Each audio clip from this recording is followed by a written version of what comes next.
Good afternoon. Before I begin, let me just say two things. One, when this is all over, I'll take questions when we finish today's announcements. But let me begin by expressing my deep sympathy for the family of Capitol Officer Sicknick, who has died in the line of duty. Our sympathies and our concerns go out to his family, and the people responsible should be held accountable, and they will be. But today I'm pleased to announce the latest members of our economic team. And with their announcement, I'm proud to announce we have finished naming our cabinet, saving the best for last year. 24 outstanding women and men who will get our country moving again, and who are going to restore trust in our government again, and all of whom are ready on day one to do their job. This is a cabinet that I promised you, and I've fulfilled that promise. It looks like America. It taps into the full range of talent we have in our nation, and we have immense talent. It's a historic cabinet. This will be the first cabinet ever that is evenly composed with as many women as men in the cabinet. This will be the first cabinet ever with a majority of people of color occupying this cabinet. And it has more than a dozen history-making appointments, including the first woman Secretary of Treasury, the first African-American Defense Secretary, the first openly gay cabinet member, and the first Native American cabinet secretary. We're also on track. We named a record 50 high-level appointments that are subject to president confirmation, more than any president ever elected has done. We've done our job.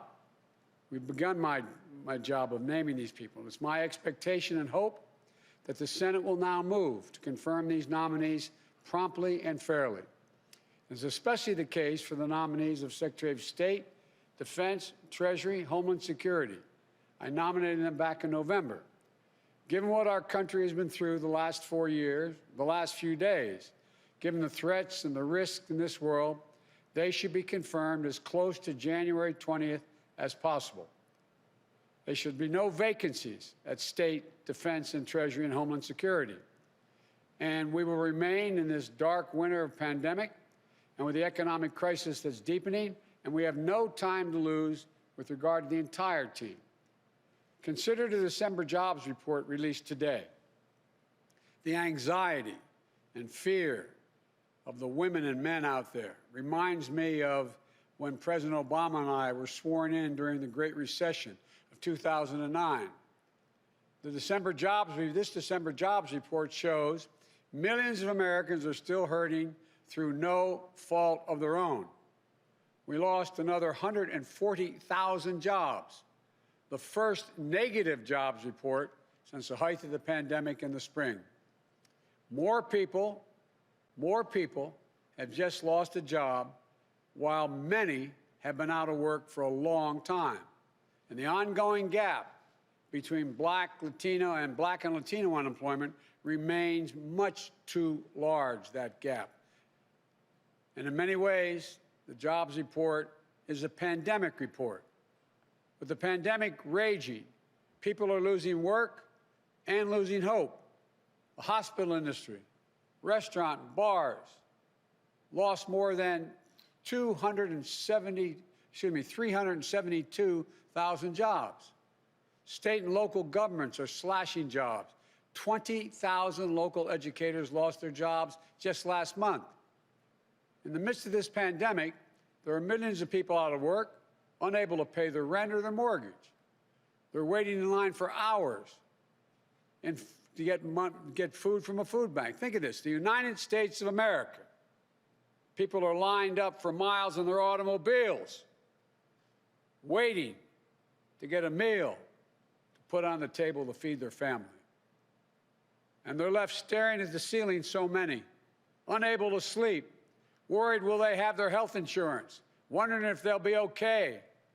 The bottom line is the job report shows we need to provide more immediate relief for working families and businesses now, now. Not just to help them get to the other side of this painful crisis, but a larger purpose, to avoid a broader economic cost that exists out there, that will happen due to long-term unemployment, hunger, homelessness, and business failings. But by acting, the vast majority of leading economists suggest that that's what we need to do to revive the economy. In fact, economic research confirms that with conditions like the crisis today, especially with such low interest rates, taking immediate action, even with deficit finance, is going to help the economy long-term and short-term, reduce scarring in the workforce, increase growth, and reduce our national debt burden. Failure to act will have the opposite effect. I've said before, the bipartisan COVID relief package passed in December was a very important step, but just a down payment.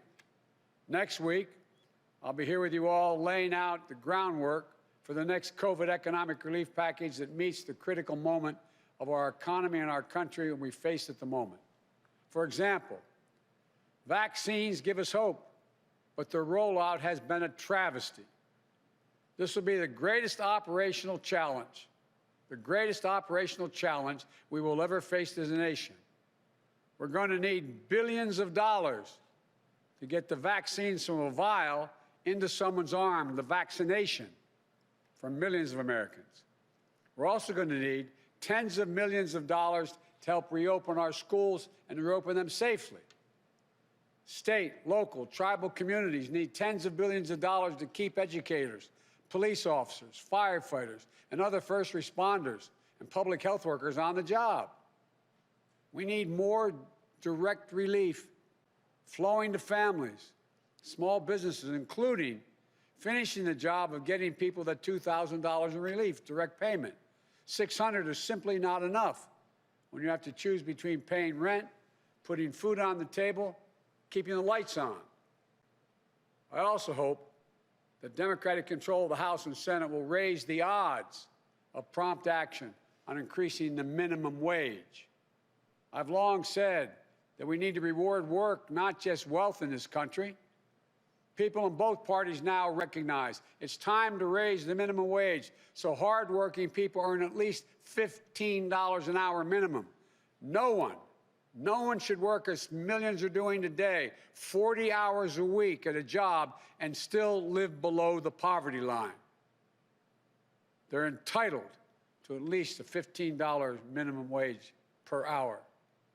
Folks, the big focus will also be on small businesses and how to correct the current administration's failures to get relief to Main Street small businesses that are most in need. Mom and pop stores are the backbone of the economy. And they're also, as you all know, they're the glue that holds communities together. It holds them together. But today, more than 1 in 4 small businesses are not open. At least 400,000 are closed for good. And as the month goes by, a third of Black-owned businesses, and more than a fifth of Latino-owned businesses, and more than a quarter of Native American-owned businesses have less than 1 month in reserves to cover expenses. Previous rounds of economic relief last year helped millions of small businesses stay afloat and keep employees in the payroll. But there were clear problems. Black and brown-owned small businesses had less access to that relief.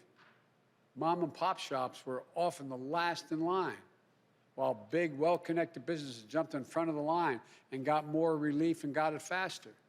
And at every turn, this administration, the Trump administration, has undermined accountability for every tax dollar spent, weakening oversight, firing inspector generals. So it's no surprise an independent watchdog found that tens of thousands of ineligible companies receive relief they should not have, including from fraud and abuse, siphoning off support for their very small businesses that that need it so badly. But the good news is that the relief package passed last month provides additional aid to small business and workers. But as I said from the beginning, the need to make sure that relief and future relief reaches everyone who needs it, we need to do more. These relief dollars will start to flow quickly, potentially while the current administration is still in office. And they may send out money that they won't have any control over. But for what we have to control, need control over, I want to be very clear what my priorities are for distributing this emergency aid swiftly and equitably. Our focus will be on small businesses on Main Street that aren't wealthy and well-connected, that are facing real economic hardships through no fault of their own. Our priority will be Black, Latino, Asian, and Native American-owned small businesses, women-owned businesses, and finally, having equal access to resources needed to reopen and rebuild. But we're going to make a concerted effort to help small businesses in low-income communities, in big cities, small towns, rural communities that have faced systemic barriers to relief. Think of the mom-and-pop owner with a couple of employees who can't pick up the phone and call the banker, who doesn't have a lawyer, an accountant, to help them through this complicated process, to know if they're even qualified, or who simply didn't know where this relief was available in the first place. We went through this, Don, when we brought Detroit back off its knees. And as we saw in this morning's job report, restaurants, bars, and hospitality industry have been slammed by this virus. We're going to direct relief to those businesses and others that have been so badly hit the hardest. We owe them that support to help them get through the other side of this crisis. And I promise you, we will investigate and prosecute waste and fraud in these programs so that money goes to the companies that deserve it, and will use it to help their employees and their communities. When my president, President Obama, asked me to implement the Recovery Act, along with Don, who helped me a great deal, we invested more than $800 billion in our economy to help recover, rebuild, and less than 2/3 of 1% waste, fraud, or abuse occurred. We know how to do this. We know how important predictability and clarity are to small businesses. From day one, this administration worked to ensure that small businesses and financial institutions in every community understand the rules for these programs, the resources available to them, where they can turn for technical assistance if they need it. We will have navigators who help guide them through each step of this process until the money they need is in their bank account. And to the lenders participating in these programs, you should move quickly, without delay, to begin extending relief. But I urge you not to disabuse these funds, not to disperse these funds in the same inequitable way you have in the past. Here's my commitment. In return, we'll make our expectations of you crystal clear, the banks, so that you can quickly and equitably deliver relief to the communities that you serve, unlike what's been happening in many places. The bottom line is, we're in the midst of the most unequal economic and jobs crisis in modern history. Congress needs to act as quickly as possible on all the issues I just laid out. That's how we can contain the pandemic, build back better with an economy that works for all Americans. And this is a team that's going to help get that done. For Secretary of Commerce, I nominate Governor Gina Raimondo of Rhode Island, the daughter of a working-class family who knows what it's like when her parents' factory job was shipped overseas. She never took her parents' sacrifices for granted. She always remembers where she came from. She became a successful entrepreneur who created jobs on Main Street and brought businesses back from the edge. She became a state treasurer who invested in local communities and took on financial predators. And today, she's one of the most effective, forward-thinking governors in the United States of America, the first woman ever to lead the Ocean State. She created an innovative loan program that helped minority-owned and women-owned businesses access the capital they need, but wasn't always available to them. She's worked with employers to design skill training programs so that local workers would be equipped to take the good-paying jobs in their own communities.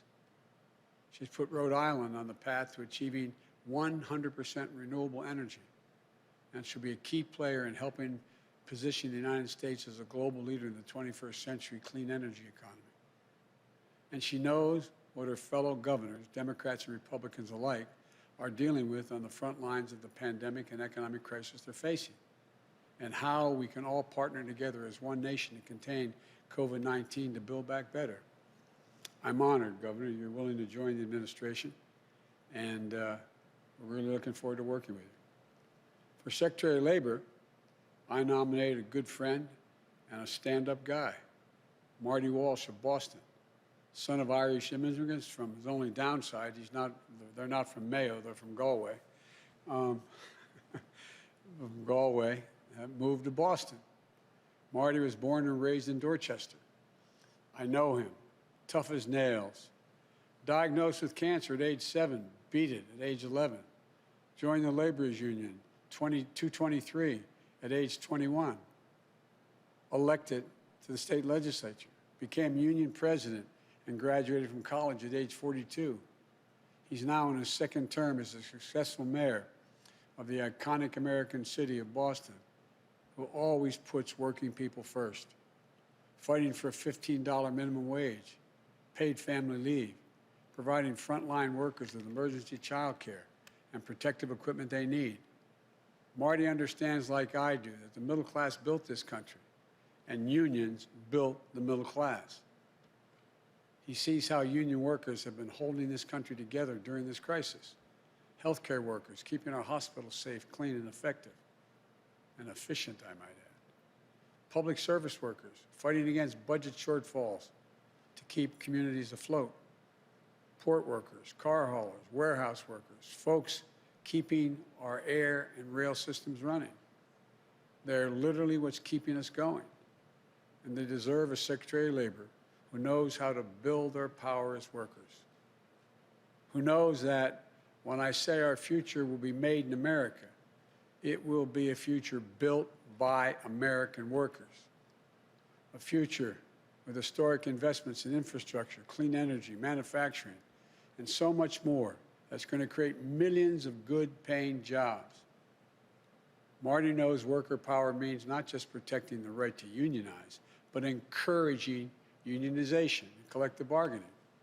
The Fair Labor Standards Act way back didn't just say you can have unions, it said the government should encourage the formation of unions. It also means protecting pensions, ensuring worker safety, increasing the minimum wage, ensuring workers are paid for the overtime they've earned, like we fought for in the Obama-Biden administration, but this administration has weakened. Making sure that we have a trade policy where for every decision we make, unions are at the table, focused on winning good jobs for American workers.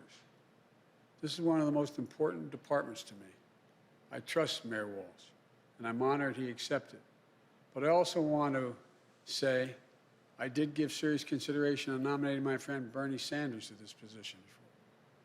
I'm confident he could have done a fantastic job. I can think of no more passionate, devoted ally to working people in this country. But after Tuesday's results in Georgia, giving Democratic control to the United States Senate and a tie vote, Bernie and I agreed. As a matter of fact, Bernie said we can't put control of the Senate at risk on the outcome of a special election in Vermont.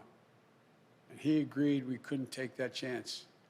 We also discussed how we'd work together, travel the country together, helping Marty, meeting with working men and women who feel forgotten and left behind in this economy. We agreed that we'll work closely on our shared agenda of increasing worker power and to protect the dignity of work for all working people. I want to thank Bernie for his continued friendship and leadership. I look forward to us working together along with Marty, and he thinks I made a good choice. For Administrator of the Small Business Administration, I nominate Isabel Guzman. Isabel grew up in California, working alongside her dad in a small veterinary business that he built. She devoted an early understanding and developed an early understanding of what small business means to their employees and to the neighborhood they support. and to the families whose dreams they represent. She dedicated her career to creating jobs, to supporting entrepreneurs as a senior official on the Obama-Biden Small Business Administration. As director of California's Office of Small Business and a small business advocate, she worked tirelessly to ensure that everyone with an entrepreneurial spark had a fair and equal shot at getting off the ground and succeeding.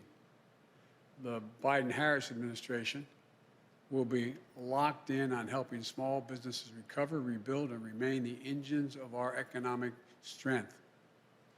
And as head of the SBA, Isabel will be leading a critical mission, not only to rescue small business in crisis, but to provide the capital to entrepreneurs across the country so they can innovate, create jobs, and help lead us into recovery. I'm grateful that she accepted the call to serve in Washington. For Deputy Commerce Secretary, I nominate, and I have to admit to you, a good, loyal, and great friend, Don Graves. Don is a long-time and trusted advisor. He was there at the Treasury Department during the depths of the Great Recession, helping small businesses weather the storm and stay afloat. When President Obama asked me to lead the effort to get Detroit out of bankruptcy and off its back and on its feet again, he said I could take anyone in the administration on my team to do it full time. So I went to the Treasury Department. I tasked Don to come over and work for me and work on it full time. It was the best decision I ever made in that effort. I'm not sure how he thinks about that, but I think it was the best decision I've ever made. And did a great job working with the city officials, state officials, on its road to recovery. And by the way, it's the little things. It's getting to know what's happening on the ground. Remember how we went through the issue about the number of buses and lights, street lights and the like. It gets down to the nitty-gritty of what has to be done. We found out that Detroit had a lot of qualified people, but during the Great Recession, almost everyone who knew how to program anything left. So when we finally got it back on its feet again, we found out there wasn't anybody left to know how to turn on the street lights, literally, run the sewer department. So we went out and we got an outfit to come in, and we said, find us some high-tech people. They came back, what was it, 53, 55 people. They all happened to be women. Most were minority. None had more than a high school degree, and a quarter of them only had a GED. And I remember even our very liberal friends, we told them we were doing this, they said, oh, I'm not going to do this. Well, guess what? In a 14-week program, they were taught how to program. They were taught how to do it all. They ended up putting the city back on its feet. Every one of them left after that time because we went to the graduation. The lowest starting salary, if my recollection is correct, was $49,000. The highest, $104,000. Point is, give people a chance. Americans can do anything given a shot. It also helped me lead our national strategy to equip workers with the skills they need for good paying jobs in the 21st century in healthcare, IT, clean energy, advanced manufacturing, and so much more. He was there to help me launch the National Cancer Moonshot and marshal the full resources of the federal government to help end cancer as we know it. A cancer survivor himself, diagnosed and treated while he was working on this for me. Don knows about hope and he knows about resilience. And I'm grateful to him and his wonderful family for once again answering the call to serve. I want to thank you all. Thank your families. And I don't want to embarrass him, but there's one guy up in the gallery here, Tommy, who's my buddy, who is the son of the governor. Thanks, Tommy, for supporting Mom doing this. And to American people, I know these times are tough, but I want you to know that we're going to get through this. Help is on the way. These people know what they're about. They know what it's like. So may God bless you all, and may God protect our troops. Now what I'd like to do is turn this over to the team, starting with our next Secretary of Labor, Marty Walsh. And after all is said and done, what I'll do is I'll come back and answer some questions. Thank you. Marty, the platform's yours, pal.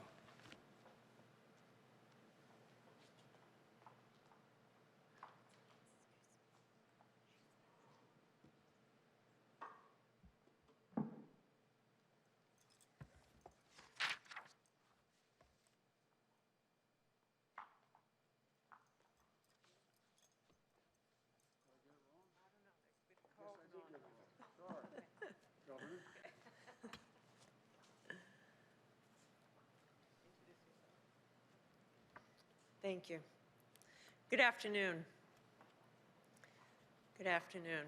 Mr. President-elect, Madam Vice President-elect, thank you for this chance to work for the American people. I want to begin by thanking my amazing family, my wonderful husband, Andy, my daughter, Cece, my son, Tommy, who's here in the balcony. Thank you for your endless love and support. We'll do this as a family. The mission of the Commerce Department is a very simple one: to help spur good-paying jobs, to empower entrepreneurs to innovate and grow, to come together with working families and American businesses to create new opportunities for all of us. It's a simple but vital mission. It's the same mission that's driven my own life and the path of my family across generations. My grandfather was 14 years old when he came to this country. He got on a boat by himself at 14 years old from Italy.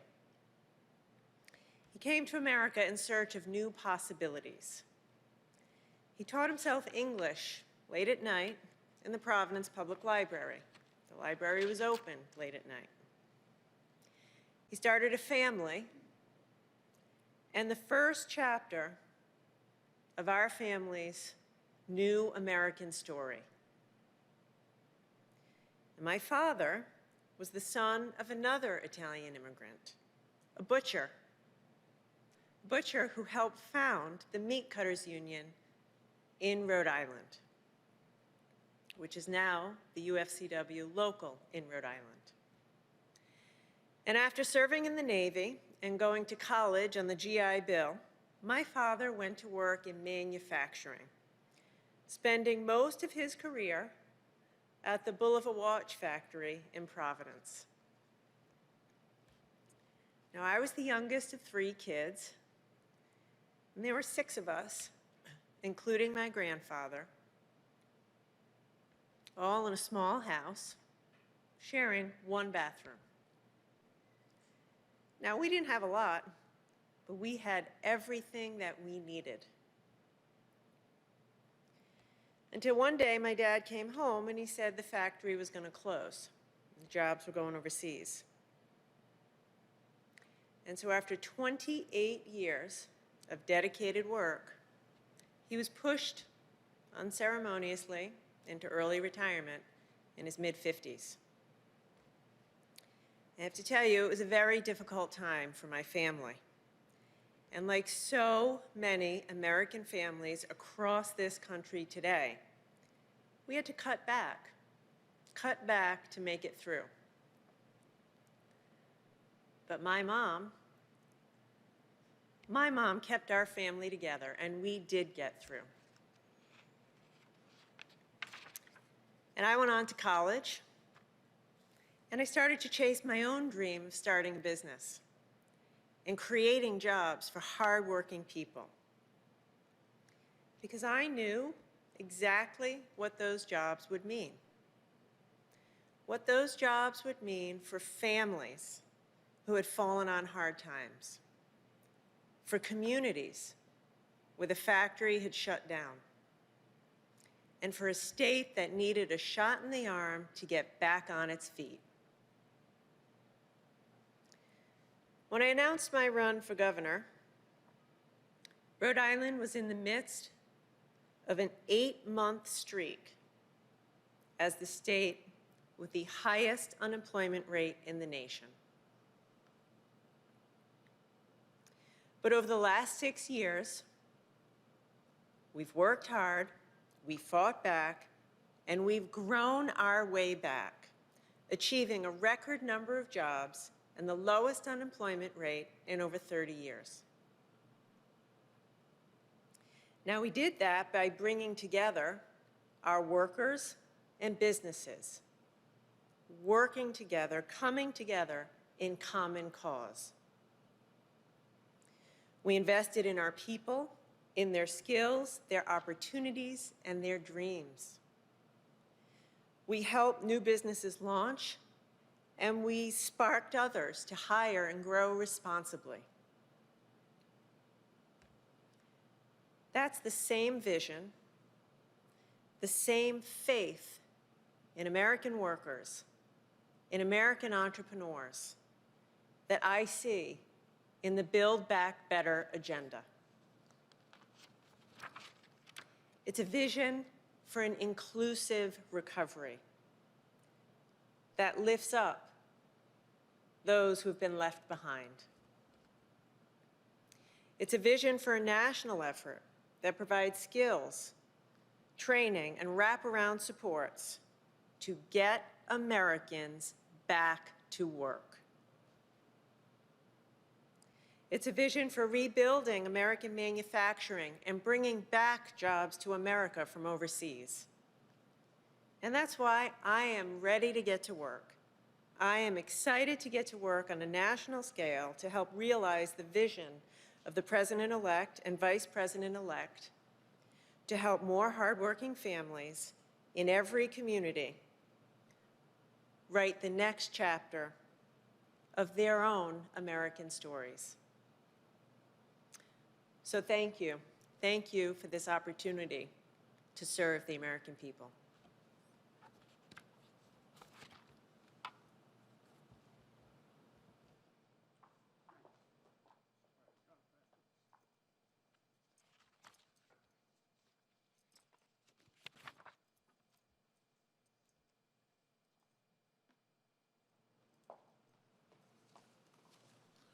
Thank you, Governor Raimondo, and I look forward to working with you in my role as well. Mr. President-elect, Madam President, Vice President-elect, I want to thank you for the opportunity to serve the American people. The word labor means everything to me. As you mentioned earlier, Mr. President-elect, my mother and father came to this country as immigrants from Galway, which is in Ireland, but from a part of Galway called Connemara. They brought with them their willing hands, their honest hearts, and hopes for the American dream. But all they needed, because my father joined the laborers union in Boston, was that opportunity. And that's why my parents were able to raise my brother, John, and myself with dignity and security in the multi-ethnic, multi-racial, working-class neighborhood of Dorchester in the city of Boston. I followed my father into that union. I learned what it took to turn an honest day's work into an honest day's pay. I saw what fighting for good jobs, good benefits, a safe workplace does for the lives of hardworking men and women and their families. And I fought for working people every single day of my life since then. Today, we're at a crossroads in America. It's a time of great hardship. Working people are holding the country together right now. I've seen it up close as mayor of the city that I love, Boston. Healthcare workers, first responders, grocery store workers, delivery drivers, postal workers, sanitation workers, custodians, coming through for us under impossible conditions. But this isn't just because of the COVID crisis or the economic crisis that threatens their well-being. Working people have been struggling for a long time under the erosion of their rights and the deep inequalities of race, gender, and class. For the last 4 years, they've been under assault, attacks on their rights, their livelihoods, and the unions that built the middle class. We are facing hard times, but nobody's tougher than the American worker.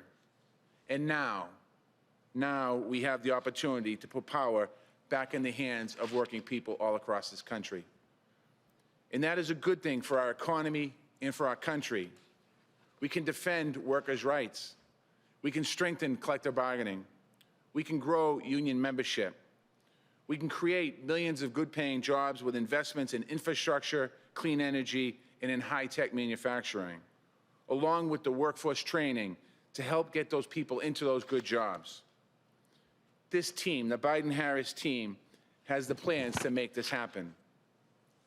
Mr. President-elect, we spent many memorable days together in my hometown at a rally to support grocery store workers fighting for their rights, at my inauguration as mayor, and on a day that I will never forget, at the Boston Marathon Memorial, where you lifted up our whole city's spirits.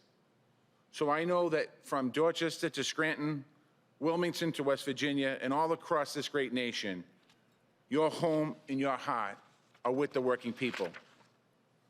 I look forward to working with you to deliver good jobs with dignity, security, prosperity, and purpose to all American families. And I look forward to working with this entire administration, shoulder to shoulder with American workers to build back our country better. Thank you once again for this incredible honor. May God bless the American worker, and may God bless the United States of America.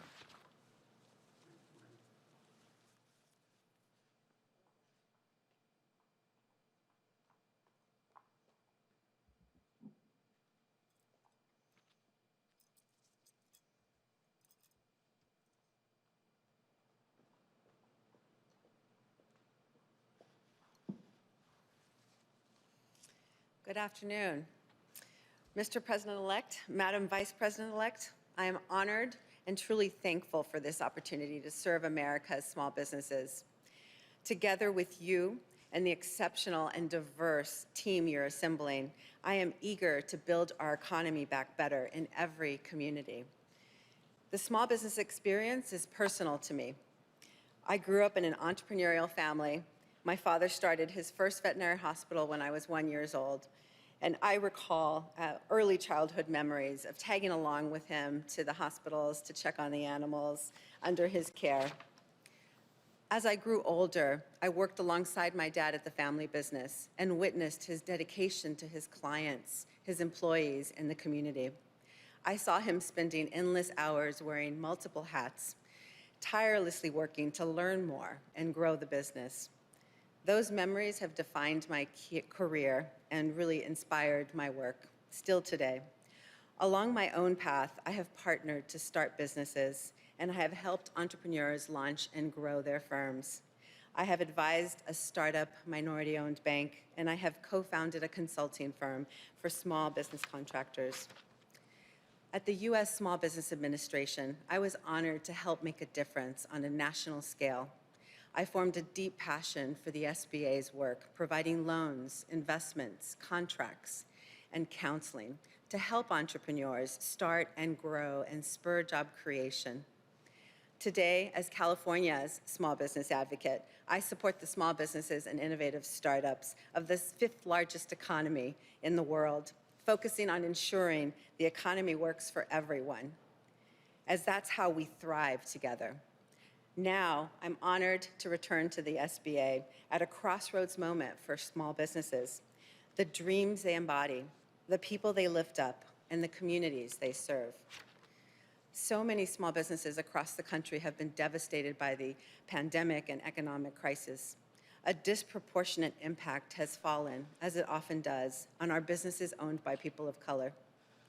Small businesses have had to adapt quickly to survive and chase down relief while facing closures, drops in revenues, shrinking cash flow, and increasing debt. I know you believe wholeheartedly, Mr. President-elect and Madam Vice President-elect, that all of our small businesses are critical to our collective success as a nation. Their American dreams fuel our economy, bring new ideas to transform our lives for the better, and enliven every main street in America. And now more than ever, our small businesses need us. I share your commitment to help strengthen the many small business owners who have seen their dreams and their livelihoods impacted by COVID-19. And to create opportunities and instill greater equity in all of the new startups that will lead us to recovery. I am excited to get to work with the incredible mission-driven civil servants at the SBA to help America's small business owners build better futures for their families and their communities. And I am grateful for this opportunity to serve. Thank you so much.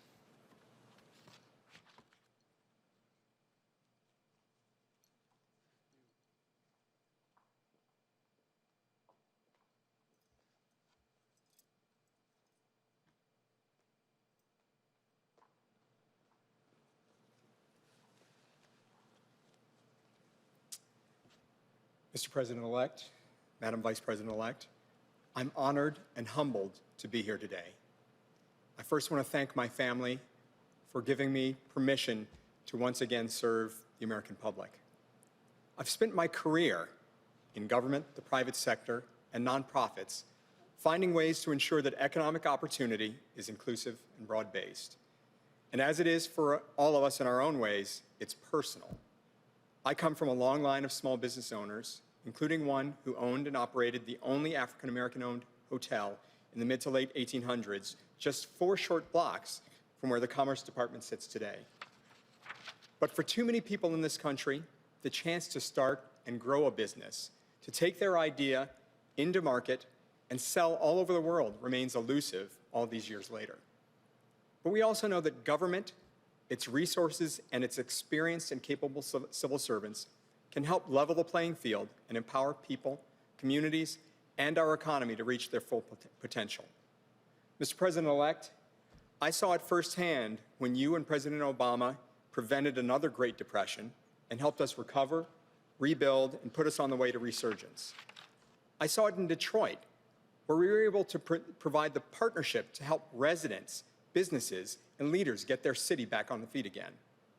And as we traveled the country, meeting with local leaders, labor unions, business leaders, and educators, I saw how you brought people together to ensure American workers were equipped and matched with the skills for jobs in their own communities that also strengthened the economic competitiveness of our nation. Above all, you showed me how to do it the right way, to understand that service isn't about those who serve, but the people we serve. To spend the extra time to really understand what they're going through, and to know they aren't looking for us to solve everything, but to understand and help make their lives better. I felt that most through the Cancer Moonshot you launched, deeply personal to both our families. And that gave the American people a renewed sense of hope in what we can do as a nation. With Governor Raimondo, Mayor Walsh, Isabel, and the entire economic team, we will govern by that high standard that you and the Vice President-elect continue to show, to revive the economy through the pandemic and build it back better, to advance racial equity across the board and to meet the existential threat of climate change with American jobs and ingenuity. With your leadership, I know this administration will provide the American people the support they need to thrive and the opportunity to turn their hopes into lives of dignity and the respect they deserve. Thank you again for the opportunity to serve.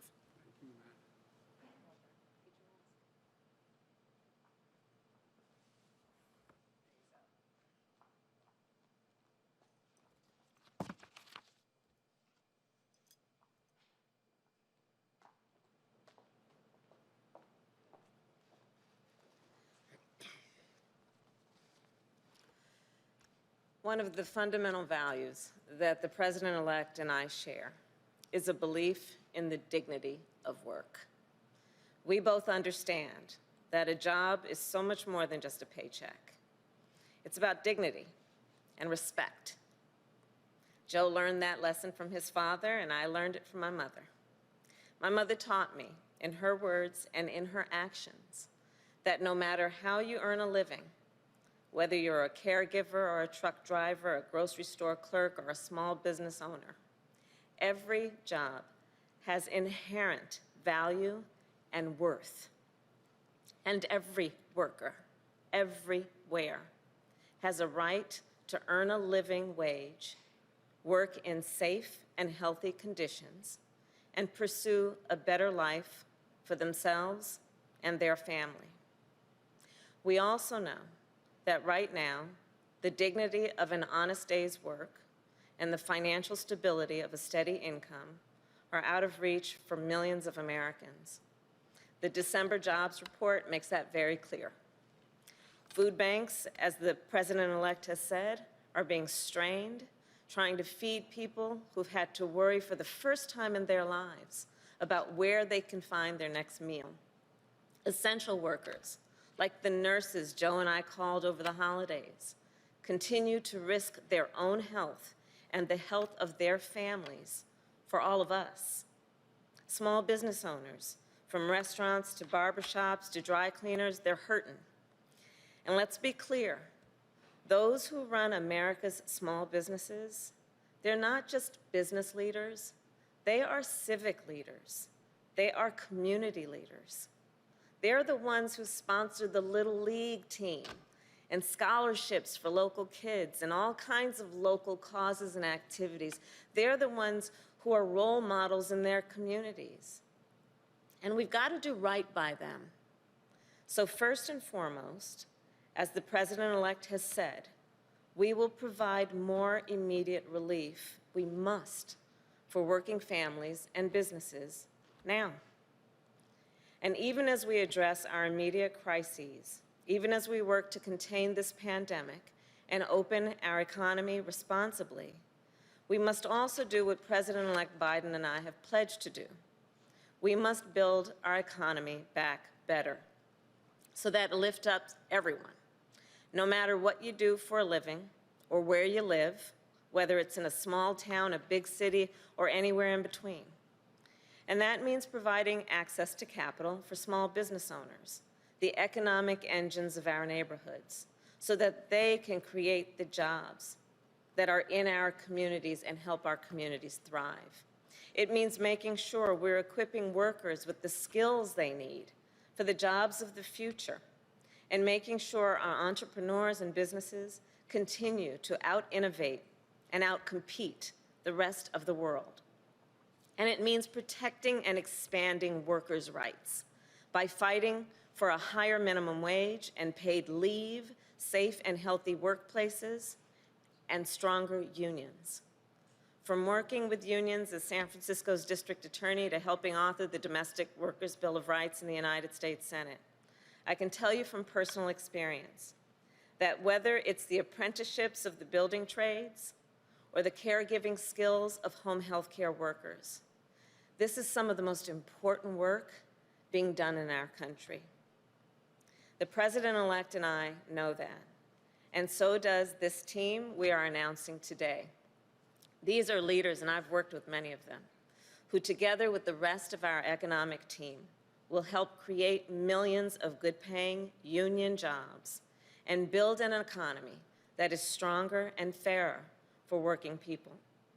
They are seasoned public servants with track records of not only standing up for workers and unions, but creating and spurring innovation and creating opportunities for small business owners. And like President-elect Biden and I, they will fight to honor the dignity of work. The president-elect and I share a vision of America where opportunity is within reach for all the people, where everyone can see a better and a brighter future for themselves and for their children. With the leadership of these public servants and our entire economic team, we will get to work building that America less than 2 weeks from today. Thank you so very much, Mr. President-elect. Thank you.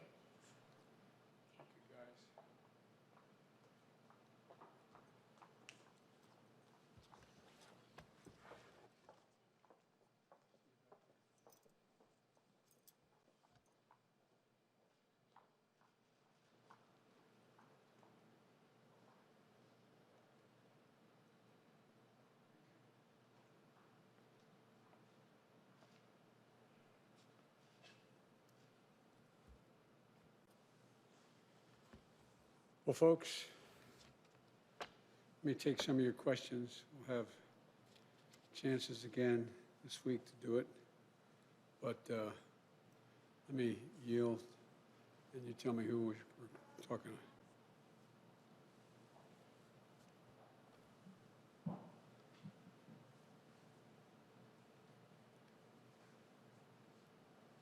Mr. President-elect, while we have been here, as you've been announcing your economic team, we've learned that House Democrats are currently planning to introduce articles of impeachment against President Trump as soon as Monday. At that point, it'll be just a little over a week before the president leaves office. Do you believe this is a good idea? Look, I've thought for a long, long time that President Trump wasn't fit to hold the job. That's why I ran. And my job now, in 12 days, God willing, I'll be President of the United States of America. And I'm focused on the urgency of three immediate concerns. One, the virus, getting it under control, getting the vaccine from a vial into people's arms. I think the way it's being done now has been very, very sad. Number two, we've had 4,000 deaths. 4,000 deaths yesterday. And things continue to rise, to escalate. That's my number one concern, to get the virus under control. We lost over 125,000 jobs this last month, and people are really, really, really in desperate shape. And so I'm focused on the virus, the vaccine, and economic growth. What the Congress decides to do is for them to decide. But I'm going to have to, and they're going to have to be ready to hit the ground running, because when Kamala and I are sworn in, we're going to be introducing immediately significant pieces of legislation to deal with the virus, deal with the economy, and deal with economic growth. So we're going to do our job, and the Congress can decide how to proceed with theirs. But if a Democratic member of Congress were to call and ask for your advice about whether they should proceed with this, what would you tell them? I'd tell them that's a decision for the Congress to make. I'm focused on my job. And did you speak with House Speaker Nancy Pelosi before this decision was made, or is that conversation that's still going to happen? I'll be speaking with Nancy and the Democratic leadership this afternoon, as a matter of fact, about my agenda, as well as whatever they want to talk to me about. Okay, thanks.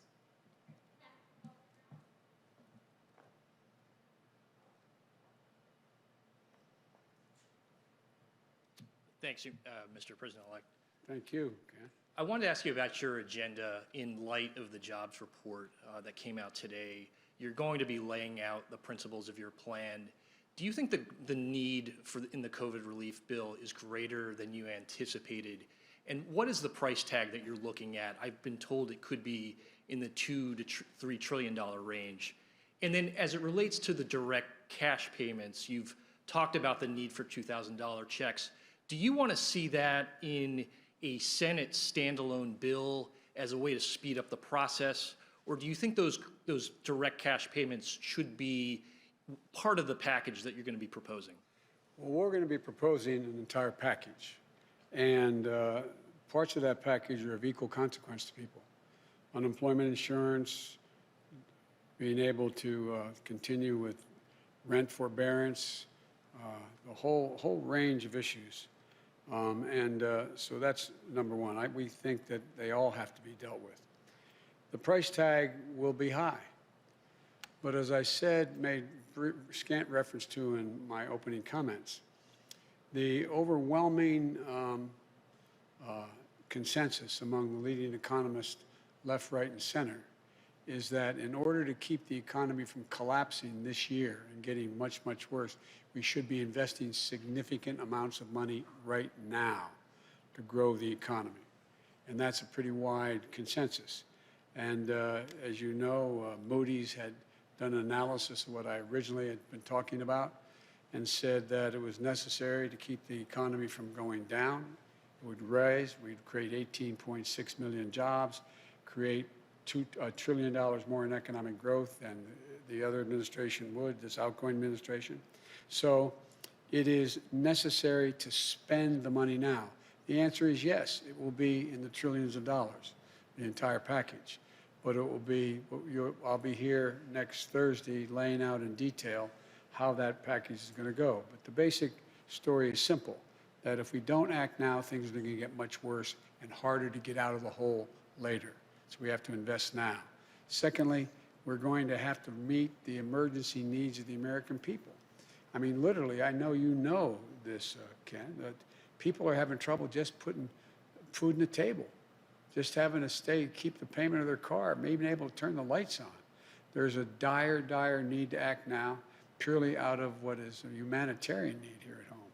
And thirdly, we're going to, in the third stage of this, the whole story is we're going to have to invest, as I suggested throughout the campaign, in infrastructure, in healthcare, and a whole range of things that are going to generate good-paying jobs that will allow us to grow the economy. So that's a long answer to a short question, which is that the idea of, with interest rates as low as they are, with the Fed having had its power sort of taken away in terms of what they could do to help this administration like last, it's important across the board. Every major economist thinks we should be investing in deficit spending in order to generate economic growth. And I wanted to ask you about what took place at the Capitol this week. You served in the Senate for 36 years, and importantly, you were there in 1983 when there was an explosion in a Senate corridor. You were there in 1998 when 2 Capitol police officers were shot. You were there during the anthrax attacks in 2001. What kind of an investigation needs to take place, and what steps need to take place to improve the security of the Capitol? And then secondly, how do you think the people who were involved in the storming of the Capitol, how should they be treated by your Justice Department? Should they be treated as domestic terrorists? Yes, they should be treated as they're a bunch of thugs, insurrectionists, white supremacists, anti-Semites. 6N is not enough. I mean, come on, you know, these shirts they're wearing, these are a bunch of thugs, and they're terrorists, domestic terrorists. And that'll be a judgment for the Justice Department to make as to what the charges should be. But the fact is, they should be prosecuted. They should be prosecuted. The difference here is, this had the active encouragement of a sitting president of the United States. And the way in which the breakdown in security occurred needs to be thoroughly investigated. I'm not going to prejudge what it was, but the idea that these people were able to just march up the stairs, march in, and do it in the way we had, there's a great debate. I don't know the answer. Great debate now. Was the governor of Maryland correct when he said that I was ready to send in the National Guard? I couldn't get authorization. What happened? It deserves a full-blown investigation. People be held accountable, and steps taken that something like this could never happen again.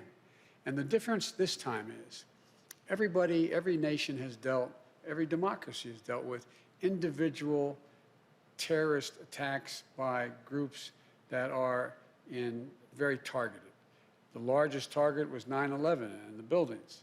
Well, right down to blowing up, you know, a bomb going off in the Capitol when I was there, and 2 policemen. But the idea that thousands of people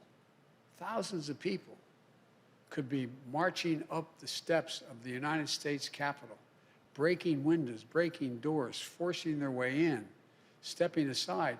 And the photographs of, well, I don't know what the circumstances, the photograph of it looked like you had some of the Capitol Police taking selfies with these people. That has to be thoroughly investigated. The authorities responsible have to be held accountable for the failures that occurred, and we have to make sure that this can never, ever happen again. The damage done to our reputation around the world by a president of the United States encouraging a mob. This reminded me more of states I've visited over the 100 countries I've gone to, in third tin horn dictatorships. It just cannot be sustained, has to be immediately investigated in depth, and people have to be held accountable. And lastly, do you think you need to change any of the planning for your inauguration as a result of this? A totally different entity is in charge of the inauguration that was in charge of protecting the Capitol, the Secret Service. I have great confidence in the Secret Service. I have great confidence in their ability to make sure that the inauguration goes off safely and goes off without a hitch. So it's a different, so I have confidence in what is going, in the planning that's been underway before this and continues with the Secret Service as the lead agency. Thank you. Thank you.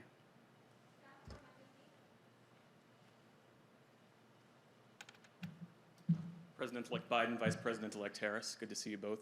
I want to pick up on something that you just said about President Trump actively encouraging the insurrection at the Capitol. Given the perceived threat that he poses, my question to you is not so much about the role that Congress should play in impeachment, but rather, should President Trump, in your estimation, remain in office? I didn't think, look, I've been saying for now well over a year, he is not fit to serve. He is not fit to serve. He's one of the most incompetent presidents in the history of the United States of America. And so the idea that I think he shouldn't be out of office yesterday is not the issue. The question is, what happens with 14 days left to go or 13 days left to go? And I think that what 81 million people stood up and said, it's time for him to go. And the United States Senate voted 93-6 to confirm that we should be sworn in. We were duly elected.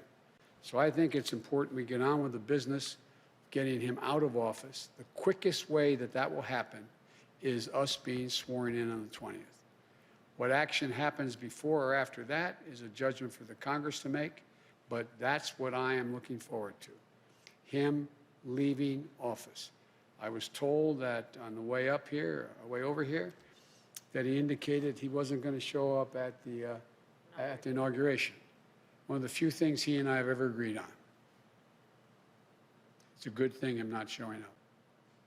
Earlier, you'd said that if you'd hope that he would show up only in the sense that it was valuable to send a signal to the world about the transfer of power.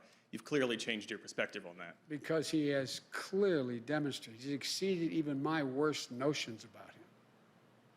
He's been an embarrassment to the country, embarrassed us around the world, not worthy to hold that office.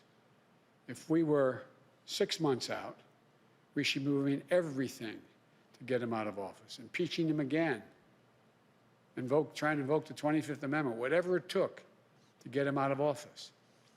But I am focused now on us taking control as president and vice president on the 20th and to get our agenda moving as quickly as we can. Thank you. Another question about holding public officials to account, and this is about an issue that's no longer a headline but is no less significant and serious, and it's about the more than 600 children who were orphaned under the Trump administration as a result of the family separation policy along the border. During the campaign, you said that practice was criminal. Will you commit to making sure that the Trump administration officials responsible for that policy will be held to account? I'll commit that our Justice Department and our investigative arms will make judgments about who is responsible, how they're responsible, and whether or not the conduct is criminal across the board. But as I said yesterday, I am not going to tell the Justice Department who they should prosecute and who they should not. That's a judgment that will be made by the Attorney General of the United States of America, not influenced by me. But there will be a thorough investigation of who's responsible and whether or not the responsibility is criminal. And if that is concluded, the Attorney General will make that judgment. I will not intervene to tell him who he should or shouldn't indict or if he should indict. And lastly, beyond the COVID plan, which you've detailed, what are your legislative priorities? You've talked about infrastructure, you've talked about introducing an immigration bill. After January 20th, Democrats will control the House and the Senate. What do you do first? Three different issues there in that same question. One, the commitments I made that what I would introduce, not necessarily we would move to, but introduce in the United States Congress first, I will do. I will introduce an immigration bill immediately and have it sent to the appropriate committees to begin movement. I will, in fact, countermand executive orders that the president has, in fact, initiated that are contrary to what I think is either his authority and/or, even if it's authority, contrary to the interests of the United States on environmental issues and a whole range of other things. And thirdly, I will immediately move, though, to the most urgent need of asking the Congress to give me the financial wherewithal to deal with the virus, to be able to move so that we have Operation Warp Speed really working. Warp Speed got the vaccine to places that were delivered, but did not get them from those vials into people's arms. And so it is a gigantic logistical concern of how we do that. I'm committed to get 100 million shots in people's arms in the first 100 days. I'm committed to insisting that in all federal jurisdictions, any place I have control as president, everyone will be mandated to wear a mask in interstate transportation as well as federal facilities. And thirdly, I'm committed to moving as rapidly as possible to get the vaccine to teachers and the material to children that can provide for the safe opening of our schools at the end of that, beginning at the end of that 100 days. They are the most urgent things we have to do now, immediately upon getting office. There's going to be multiple things, as you well know, because you're a seasoned veteran of how this policy, how we work, and that is that there will be other committees will be holding hearings on a whole range of issues, from my positions on infrastructure, what we should be doing to generate a green economy, and so on. But in terms of the immediate need to get done, not just introduced, but to get done, voted on, and get the money and resources to do it, it turns out that the most urgent need is dealing with the virus, number one, and economic relief to Americans who, through no fault of their own, are really getting battered. Thank you. both.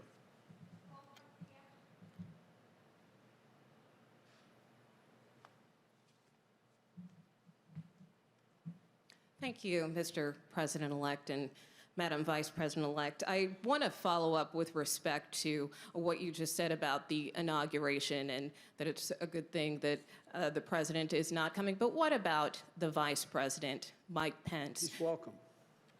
I think it's important that as much as we can stick to what have been the historical precedents of how, in the circumstance in which an administration changes, should be maintained. And so if the Vice President is welcome to come, we'd be honored to have him there and to move forward in the transition. Have you spoken to him at all? No, I haven't. And you have called for unity and healing in this country, but after the events of Wednesday, does that make your job easier or harder? I think it makes my job easier, quite frankly.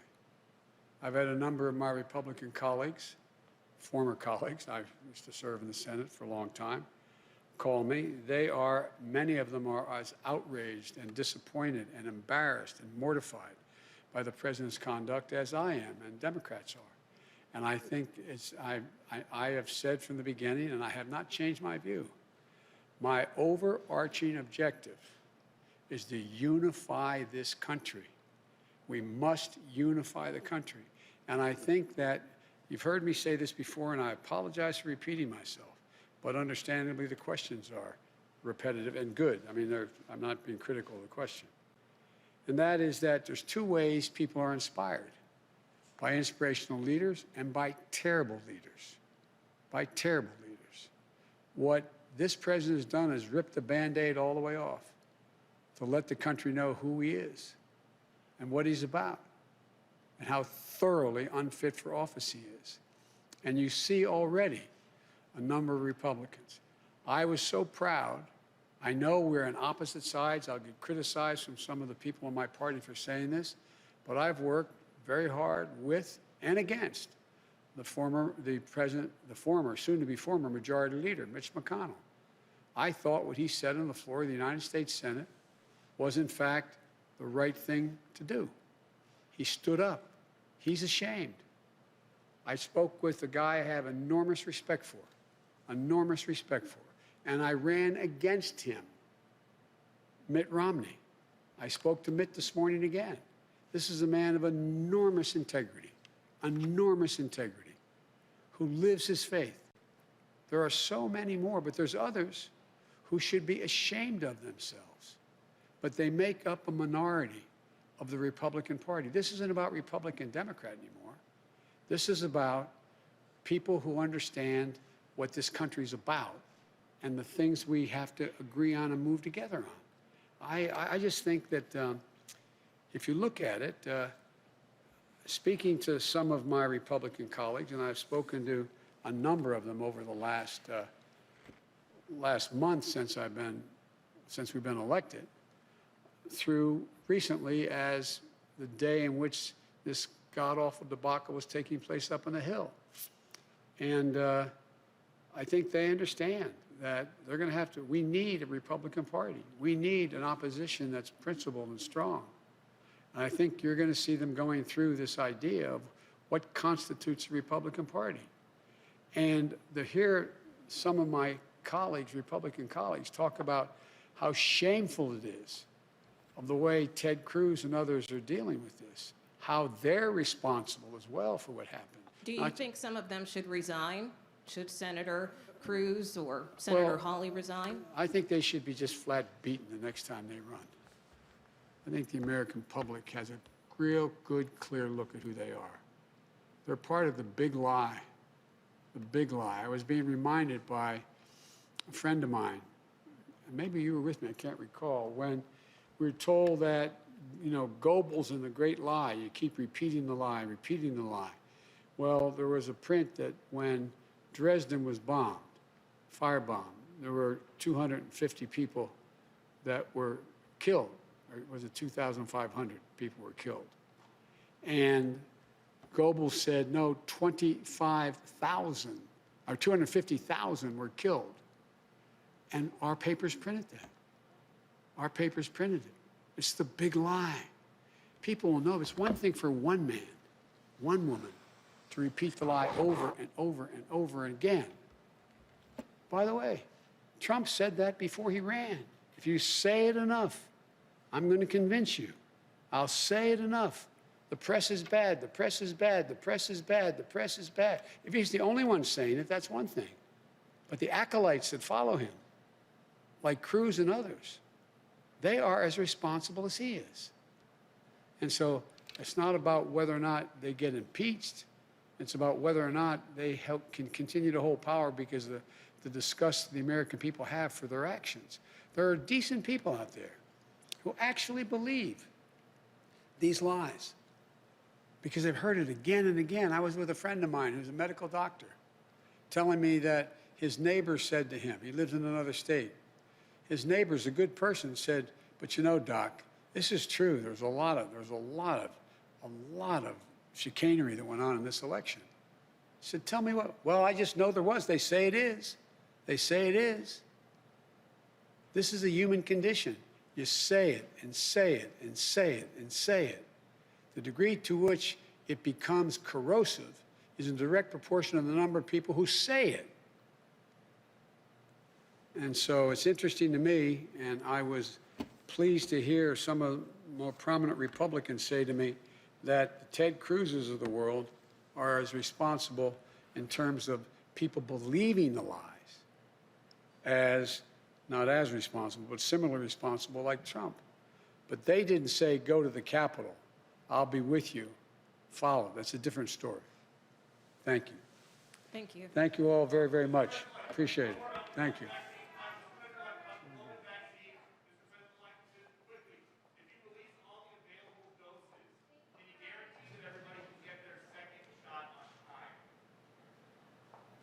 The answer is I'll be talking about that on Friday.